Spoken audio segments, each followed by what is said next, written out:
enamuse jaoks seostub Mercedes ikkagi suurte ja luksuslike sedaanidega, nagu see 79. aasta vana E-klass ehk siis 2V 123. See oli Mercedes üks kõige edukamaid mudeleid, neid toodeti nimelt 2,7 miljonit, mis on ikka ääretult suur number. Aga lisaks luksuslikele sedaanidele on Mercedes teinud ka ägedaid sportautosid. Neist kõige legendaarsem on kindlasti 54. aastal välja tulnud 300 SL Gullwing, ehk siis see kajakatiib, mis saavutas isegi 260 km tunnis ja tollel ajal oli see täiesti selline kosmiline kiirus. No ja siis loomulikult tulid need moodsama ja superautod nagu CLK GTR. See oli pööraselt võimas. Seal oli 6-liitrine V12 mootor, auto kaalus on 1000 kilo ja seal oli 592 hobujõudu, tippkiiruseks 330 km tunnis ja 0-100 3,8 sekundit. No ja seejärel tuli veel SLR McLaren aastal 2003 5,4-liitrise supercharged mootoriga, millel oli 617 hobujõudu. See nägi muidugi pagana äge välja. Ja siis sealt järgi tulid veel SLS AMG 6,2-liitrise mootoriga aastal 2010 ja siis lõpuks ka AMG GT aastal 2014. Ja nüüd see AMG GT on jõudnud teise põlvkonnani, mis tuli välja eelmisel aasta ehk siis 2024. Ja tegelikult täna proovime, kuidas see auto sõidab. Kuid jah, see 123 näeb ikka pagana hea välja ja tegelikult ma arvan, et ta vääriks täiesti omaette videot või klippi, aga selle peale mõtleme hiljem.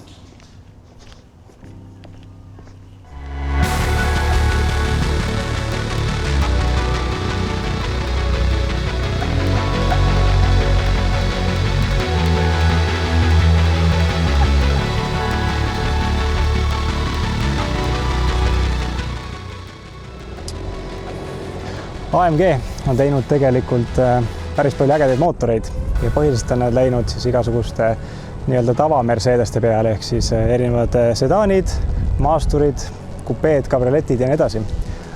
Aga AMG tegi ka täiesti eraldiseisvaid mudeleid või siis nii-öelda keresi. Ja see siin nüüd on teise põlvkonna AMG GT, täpsemalt öeldes GT63.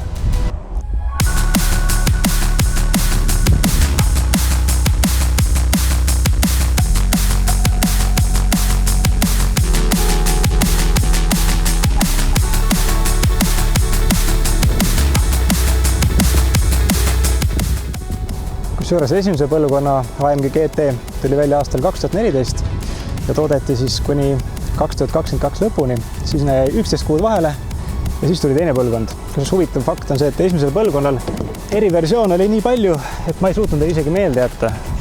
See oli näiteks Mercedes AMG GTS, see oli GTC, GTR, GTR Pro, GT ja GTC Roadster, siis oli veel AMG GT Dark Knight Edition, GT Black Series, GT Track Series, GT3 Edition 55 ja GT2 Pro. Need Prod kõlavad natuke nagu iPhone'id, aga las nad olla.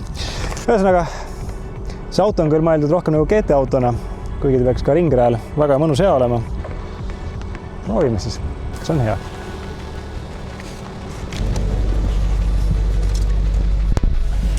Kusjuures see sisemus on pisut tuttav ka teistelt Mercedese mudelitelt, sest et kogu see multimeediasüsteem on põhimõtteliselt sama, mis tavaliselt C-klassil. Ja ka rool on üsnagi sarnane, välja arvatud, et siin on paar põnevat nuppu peal, kus saad näiteks selle asja Sport Plus režiimi kruttida, et see hääl läks ägedamaks, käiguvahetusest kiiremaks ja summuti teeks tat-tat-tat-tat. Nii et see on päris äge. Ja see keskekraan on kuidagi nii hästi siia ägedalt integreeritud. Kui see lahendus, kus see peidetud siia on, see näeb päris ülbe välja. Ja loomulikult need turbiini meenutavad ventilatsiooniavad on visuaalselt üli ägedad. Kena on seest, kusjuures praktiline ka, et siin taga on ju istmed. Põhjust sobib pereautoks ja see päris taga on reaalselt üsna suur pagasiruum, pane golfikott, mõned kohvrid, mida iganes sinna mahub. Ja ütleme, et mis häält see auto teeb, see on ikkagi hämmastav. Okei, ma päris nüüd siin ringrajal peenestama seda asja ei hakka. Muidu mul järgmine kord kuskilt ei anta võib-olla ühtegi autot. Aga jah, kogu see rooli tunnetus on tal ülimõnus, ülitäpne auto. Ja siin sees istud kuidagi nagu kookonis, siuke tunne nagu sõidaks mõne GT3 klassi ringraja autos päriselt, et esiklaas on kuidagi kitsas, madalal ja kogu see rool ja see juhtimine on tõesti nagu, ma oleks peaaegu võistlustel. Aga see hääle vastu ei saa, see on ikka sellel lihtsalt nii haigelt isane ja nii mõnus. Et siin küll kahjuks on, mis kahjuks, aga paraku üle 4 liitri, täna V8 eriti ei tehta. Siis tuleb sellest 4 liitrist võtta nii palju, kui saab.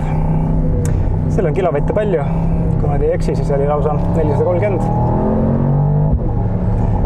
Saab ka rohkem muidugi, kui sa võtad siit, on veel hübriidversioon, siis seal oli lausa kokku 600 kilovatti, kui ma ei eksi.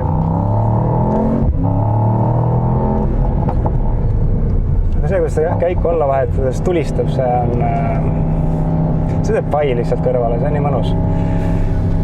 Kogu see auto tegelikult on ju väljast meeletult ilus. Et taga tuled ja kogu see tagaots on kuidagi ekstra veel hästi õnnestunud, et ole tükk aega nagu nii head või nii ilusat disaini näinud. Ta peaks olema justkui nagu sportauto.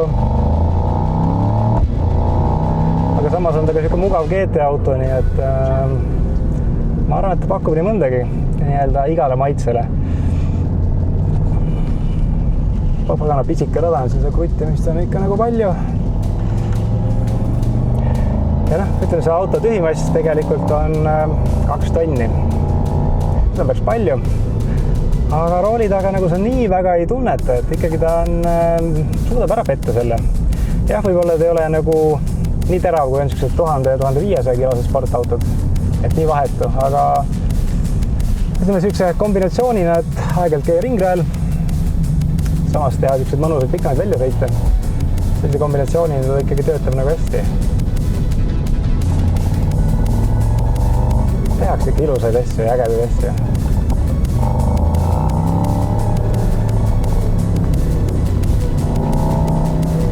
Mulle absoluutselt jumaldan seda autot, see on kuidagi... Mercedes on teinud taaskord midagi väga-väga ägedat. Ja ma tahaks seda endale ka saada. Kuule seda häält.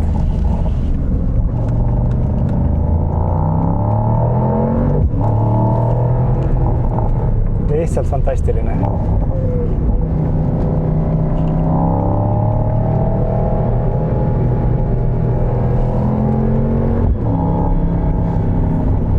Võikski jääda see tiirutama ausalt öeldes.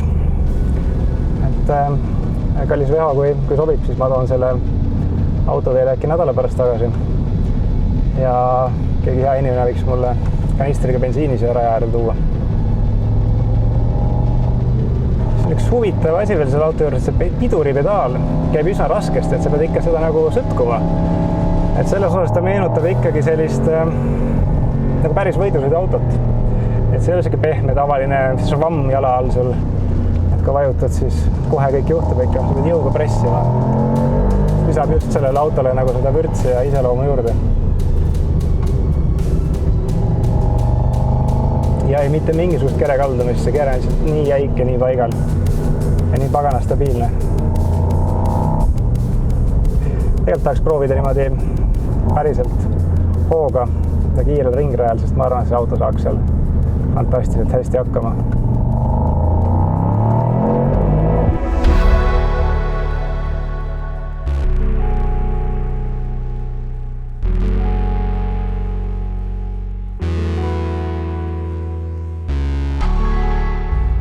Kuid kas on midagi, mis mind selle auto juures ka häirib? No, ma tahaks tegelikult neid füüsilisi nuppe ikkagi. Ma arvan, et see on ainult aastate küsimus, kui kõik autotootjad need nupud ikka tagasi toovad, et kui ekraani pealt seda kliimasüsteemi juhtida on küllaltki lihtne, see näeb ilus välja siin kõik. Mulle meeliks näppu all seda asja krüttida, siis oleks kõik siin väga hästi. Ja muidugi see 2024 aasta tulnud Euroopa Liidu seadus, et kõik autod peaks kogu aeg piiksuma. See võiks ka ära kaduda. Siis oleks kõik päris tore. Aga ei, see on tõesti üks fantastiliselt ilus auto. Ja see sõita on ka tõesti nagu mõnus. Pole tükk aega midagi ägedat teinud.